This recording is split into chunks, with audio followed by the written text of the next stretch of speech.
कल्याण डोंबिवली भागात वर्ग 2च्या जमिनीवर ज्या अनधिकृतपणे बांधकाम मंजुऱ्या दिलेल्या आहेत त्याच्यामध्ये सर्वात जास्त बांधकाम मंजुऱ्या टेंगळे साहेबांनी दिलेल्या आहेत। याच्यामध्ये हमीपत्राची तरतूद नसताना, ही योजनाच नव्हती, 2011 ते 18 मध्ये योजना नसताना यांनी बांधकाम मंजुऱ्या दिल्या कशा, हमीपत्र स्वीकारलं कसं? हमीपत्राची तरतूद असं जिल्हाधिकाऱ्यांनी लेखी स्वरूपात दिलेलं आहे। यामुळे यांनी आराखडे मंजूर केले आणि आराखडे मंजूर करून खोटे रजिस्टर झाले। रजिस्टर ऑफिसने लेखी लिहून दिलेलं आहे की रजिस्टर करताना आम्ही कुठल्याही प्रकारचे कागदपत्र तपासत नाही आणि त्यांचा GR मध्ये उल्लेख आहे की कागदपत्रांच्या जात पडताळणीशिवाय कुठलीही सरकारी दस्तनोंदणी होत नाही। मग रजिस्टर केले कसे? आणि रजिस्टर ऑफिसला ऑलरेडी अशी इंटेन्शन आहे की जी सरकारी राज्य सरकार केंद्र सरकारची जमीन आहे याचं रजिस्ट्रेशन करू नये, परंतु 960 शर्तभंग झालेत। याच्यामध्ये 960 म्हणजे एका बिल्डिंग मध्ये 40 ते 50 लोक राहत असतील तर 960 बिल्डिंग मध्ये किती रजिस्टर झाले असतील याची कल्पना मुख्यमंत्री साहेबांना आलेलीच आहे। आणि 2,500 ते 3,000 करोडचा घोटाळा म्हणजे शासनाचा महसूल बुडवलेला आहे, तोही कोणी शासनाच्या माणसाने। शासनाचा माणूस शासनाच्या जमिनीची विल्हेवाट स्वतःच्या फायद्यासाठी कशी काय करू शकतो? आणि आणखी याच्यामध्ये टेंगळे साहेबांचा तिथे 1200 स्क्वेअर फुटाचा फ्लॅट अभय कामत यांच्या बिल्डिंग मध्ये एक ऑफिस आहे, त्याच्यानंतर नारखेडचा एक मकरंद सोसायटीमध्ये गाळा आहे, आई अपार्टमेंट मध्ये त्याचा फ्लॅट आहे। तर यांना कुठल्या बेसिकवर सर्व घेण्यात आलं?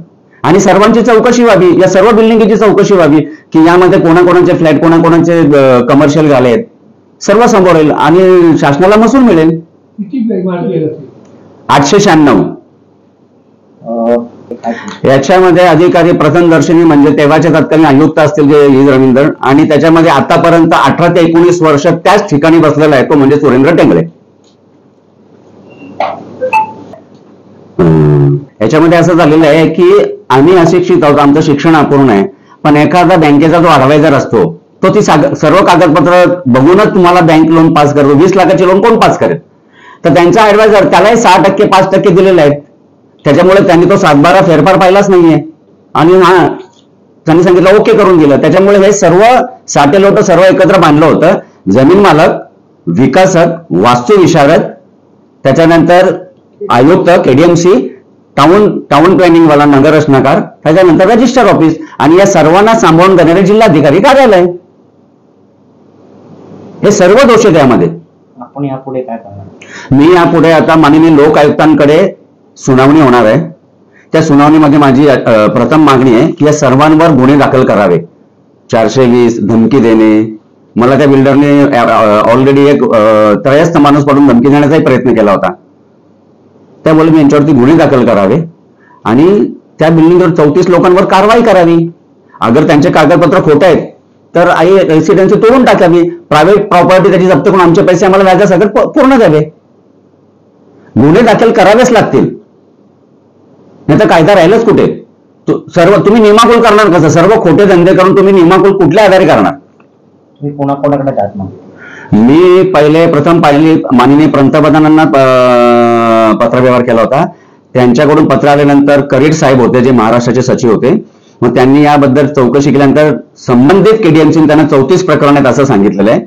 त्याच्यानंतर असे 784 प्रकरणं झाली जे आता 896 आहेत।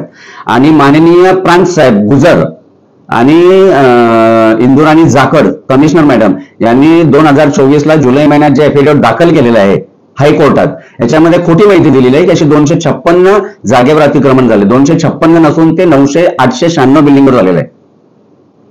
पत्रव्यवहार केलाय?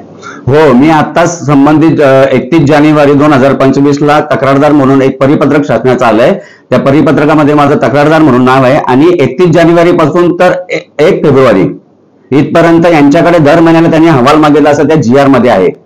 त्यानुसार मी मुख्यमंत्री, महाराष्ट्राचे सचिव, राज्यपाल साहेब आणि लोक आयुक्त यांना तक्रार केलेली आहे की कुठली जमीन वर्ग 1 न करता NA न करता आराखडे अनियमितपणे मंजूर केलेले आहेत। 65 इमारती एक वेळ लिगली होतील पण या शासनाच्या जमिनी लिगल होणार नाही। रामदास आठवलेंचं पत्र दिलेलं आहे ते मी तुम्हाला दाखवतो।